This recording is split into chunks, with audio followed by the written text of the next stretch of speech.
Bueno, voy a pasar a presentarles a la siguiente comunicadora. Ella es Mónica Mittendorfer. ¿La he pronunciado bien? Sí. Bueno, Mónica es licenciada en Bellas Artes por la Universidad Complutense de Madrid, en la especialidad de pintura. Es especialista también en el diseño web y ha trabajado para el Museo Municipal de Madrid. También ha ejercido como profesora de dibujo y pintura en diversas instituciones y ha mostrado su obra, de factura principalmente abstracta, en más de un centenar de exposiciones dentro y fuera de España. Mónica nos va a hablar, dentro del binomio materialidad y fragilidad que planteábamos al principio, de la problemática en torno a la conservación y preservación como uno de los principales retos que atañen al arte y al patrimonio histórico-artístico. Adelante, Mónica. Hola, buenos días. Muchas gracias por asistir a este congreso tan interesante acerca de la fragilidad en el arte. Y yo lo he enfocado en el tema de los museos por considerar que son unas instituciones fundamentales para la conservación de nuestro patrimonio, ya no solamente del arte, sino el patrimonio en general. Y bueno, pues muchas gracias. Empiezo ya.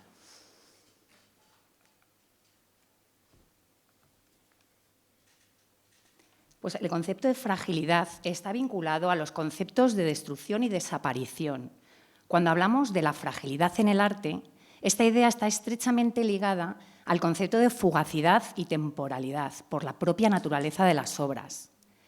En este artículo me gustaría poner de relevancia no solo la fragilidad que afecta a los objetos de producción artística,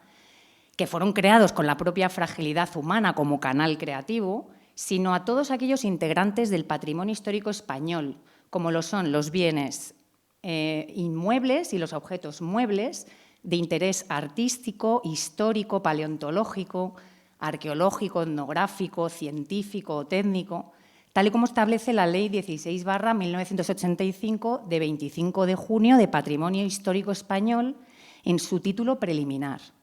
Extiendo así el concepto de arte y fragilidad al de patrimonio y fragilidad, que es más amplio por la importancia que supone para nuestra cultura. Estos bienes de patrimonio histórico español pueden ser inventariados o declarados bienes de interés cultural, en los términos previstos en la ley, estableciéndose 3 niveles de protección según la importancia de los mismos, para garantizar la conservación y promover el enriquecimiento de nuestro patrimonio, tal y como lo anuncia el artículo 46 de la Constitución Española de 1978. Así, la conservación del patrimonio vincula a todos los poderes públicos que velarán para que los ciudadanos puedan acceder a la cultura en cualquiera de sus manifestaciones. La importancia de los museos es máxima en este sentido. Son garantes de la conservación de nuestro patrimonio y conectan al público con este derecho de los ciudadanos de acceso a la cultura.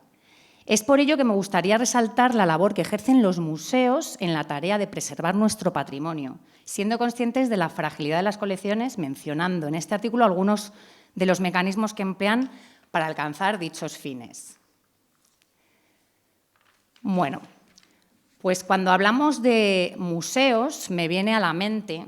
la definición que de los mismos nos da la Ley 16/1985 de 25 de junio de Patrimonio Histórico Español en su artículo 59.3 como instituciones de carácter permanente que adquieren, conservan, investigan, comunican y exhiben para fines de estudio, educación y contemplación conjuntos y colecciones de valor histórico, artístico, científico y técnico o de cualquier otra naturaleza cultural. Esta definición pone de relevancia la importancia que adquiere la conservación de las colecciones debido a la fragilidad de las mismas, como vía esencial para la transmisibilidad a generaciones futuras de nuestro rico patrimonio. Así, en el caso concreto de los museos de titularidad estatal, por ejemplo, la primera medida que disponen para la protección es la declaración de bien de interés cultural por Ministerio de la Ley de Patrimonio a los objetos que entran a formar parte de sus colecciones.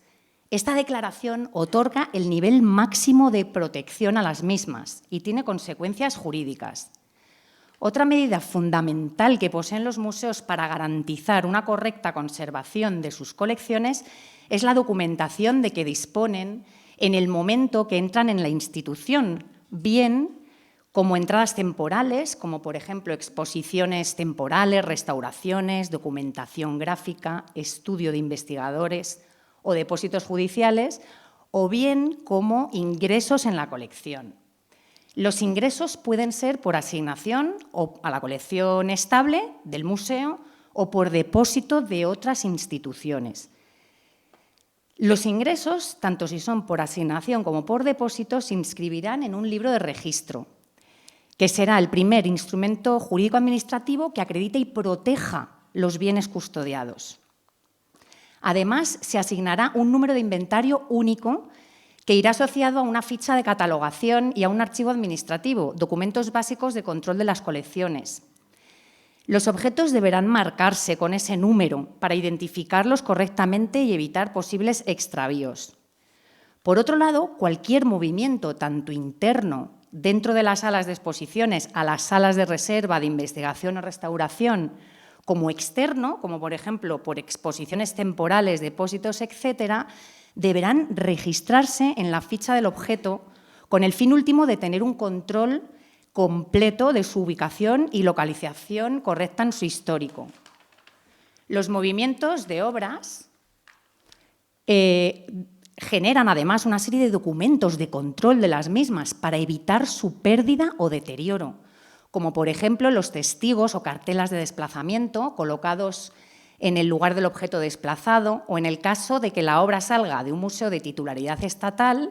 la emisión de una orden ministerial para la salida de la obra de la institución, los informes de la Junta Superior de Museos, en el caso de que el destino sea una institución no museística, o un contrato administrativo especial si el destino es un museo privado. Además, será imprescindible establecer unas condiciones generales de préstamo y unas condiciones específicas de cada obra, así como un informe de instalaciones y recursos sobre las condiciones de la sala donde van a estar expuestas las obras o Facility Report, incluida la contratación de un seguro cuyas cláusulas incluyan los posibles factores de deterioro, incluida la garantía del Estado en algunos casos concretos. El transporte y embalaje bien ejecutados son también esenciales en el traslado de obras de arte, debido a la fragilidad de estas, y tendrán que encargarse de ello empresas especializadas, empleando materiales adecuados para evitar el deterioro de las mismas, como por ejemplo cajas de calidad museo de madera resistentes con tratamiento antiparásitos e ignifugantes, en cuyo interior se hallen elementos de control de humedad y temperatura, así como materiales estables químicamente y neutros que amortigüen posibles vibraciones y golpes. También será necesaria la emisión de un permiso de exportación temporal en el caso de que las obras sean expuestas en el extranjero, que será emitida por la Dirección General de Patrimonio Cultural y Bellas Artes, visto el dictamen de la Junta de Calificación, Valoración y Exportación de Bienes de Patrimonio Histórico Español. Pero no cabe duda de que la fragilidad de las obras que constituyen nuestro patrimonio está estrechamente relacionada con los agentes ambientales que pueden alterar dichas obras. La correcta iluminación evita la degradación de los objetos por calentamiento, así como por la acción fotoquímica de la fuente de luz, como por ejemplo la pérdida del color, de firmeza o el cambio en las superficies de brillante a mate. Los niveles de exposición se miden en luxes y tienen un tiempo anual determinado, que deberá controlarse evitando una exposición prolongada. La medida en luxes oscila entre los 50 lux para materiales muy sensibles a la luz, como papel, plumas o tejidos, a los sensibles, que oscilarán entre los 100 y 150 luxes, como la pintura al óleo, el hueso o el marfil. Y finalmente los insensibles, como los materiales inorgánicos, que resisten los 300 luxes. Esto nos dará una aproximación de la importancia que tiene la correcta iluminación, así como el correcto conocimiento de los materiales. En algunos casos concretos, como por ejemplo el Museo Sefardí de Toledo, se emplean técnicas alternativas como el retroiluminado en vitrinas con iluminación LED focal y cenital. La retroiluminación es un tipo de iluminación indirecta que no incide directamente en el objeto y está obteniendo muy buenos resultados en la exposición de obras en vitrinas, favoreciendo su correcta conservación. Otro caso llamativo lo encontramos en el Museo del Traje y Centro de Investigación de Patrimonio Etnológico, que debido a la fragilidad de sus colecciones se nos presenta casi en penumbra, con tan solo 50 luxes de intensidad como máximo y ausencia total de ultravioletas. Y para paliar esta falta de visibilidad en el visitante y procurar su descanso visual, se han establecido zonas de adaptación lumínica que sirven de transición a las áreas del final del recorrido que cuentan con luz natural. La humedad es otro factor que puede degradar las obras y su medida correcta oscilará, dependiendo de la naturaleza del objeto, entre 40 y 55% de humedad relativa, con fluctuaciones diarias máximas de +/- 3 grados. Por otro lado, la temperatura es igualmente importante. Esta deberá mantenerse en unos límites constantes de 17 a 24 grados, evitando a toda costa los cambios bruscos de la misma. Por eso, la fluctuación diaria máxima no excederá nunca de 1,5 grados. Estos valores son generales, pero podrían variar dependiendo de la naturaleza del objeto. Lo que es fundamental es que las fluctuaciones de humedad y temperatura sean mínimas y nunca excedan los límites descritos. Y ya que los cambios bruscos en la humedad y temperatura podrían provocar efectos irreversibles en los objetos. La pintura sobre lienzo, por ejemplo, debido a la dilatación y contracción del soporte de forma abrupta, podría resquebrajarse. Especialmente sensibles a estos cambios son los objetos de naturaleza arqueológica, que llevan años conservados bajo unas condiciones de humedad, iluminación y temperatura estables. Tal es el caso de las manifestaciones de arte rupestre como la Cueva de Altamira, donde el Museo y Centro de Investigación ha optado por la construcción de una copia de la misma o neocueva para su contemplación y así evitar el deterioro de la original. O el pecio fenicio Mazarrón II del Museo Nacional de Arqueología Subacuática de Murcia, que ha sido conservado hasta la fecha en su emplazamiento original bajo el mar, para así evitar su degradación y que está siendo extraído en la actualidad por el equipo de arqueólogos liderado por Carles de Juan, que subraya que para que no se degrade la madera es fundamental que no se seque, por lo que todos los fragmentos se trasladarán al laboratorio especializado del museo o bien sumergidos en cubetas o envueltas en una cubierta plástica para preservar la humedad. El laboratorio especializado del Museo Arquatec, de los más punteros en el mundo en esta materia, tratará las piezas para su consolidación y restauración en un proceso que durará como mínimo 4 años, aplicando una técnica muy específica llamada liofilización. La liofilización permite eliminar agua de los restos arqueológicos subacuáticos, conservando su color, forma, estructura y textura original. Este museo expone además restos de algunas fragatas naufragadas y expoliadas por otros países, que tras largos litigios ha recuperado el Estado español a través del decomiso y que hoy en día se pueden contemplar en sus salas como los restos de las fragatas Juno y La Galga o la famosa fragata Nuestra Señora de las Mercedes. El expolio se convierte así en uno de los factores que nos habla de la fragilidad de nuestro patrimonio y la importancia de su protección es tal que se ha atribuido al Estado la competencia exclusiva para combatirlo. Por este motivo, el patrimonio arqueológico requiere de un procedimiento concreto para su intervención, como por ejemplo permisos para las excavaciones y la obligación de hacer un informe detallado de los hallazgos, así como inventariar y depositar los objetos encontrados en los museos que correspondan. Pero volviendo a la conservación de los objetos dentro de las colecciones de los museos, estos tienen que incidir en evitar por todos los medios la contaminación ambiental, recomendándose el empleo de filtros que proporcionen un aire lo más limpio y puro posible. Hay que tener en cuenta, además, los agentes biológicos, como por ejemplo la proliferación de microorganismos o las plagas de xilófagos y cerambícidos. Este aspecto es especialmente importante en las colecciones de tejidos, como el Museo del Traje y Centro de Investigación de Patrimonio Etnológico, que cuentan con cámaras de anoxia para el control de plagas. Estas cámaras de anoxia transforman el oxígeno en un gas inerte, nitrógeno o argón, creando una atmósfera incompatible con la vida de los insectos y son especialmente importantes en los nuevos ingresos de textiles, una vez que han sido inventariados y marcados, con el fin último de desinsectar las piezas y así evitar el contagio con el resto de la colección. Así vemos como cada objeto requiere de un cuidado específico para su correcta conservación, siendo fundamental el estudio de sus materiales por parte del Departamento de Investigación y Conservación, que se encargarán de aplicar las medidas oportunas en los nuevos ingresos en las colecciones. Hay que tener en cuenta, además, la importancia que tiene la seguridad en estas instituciones,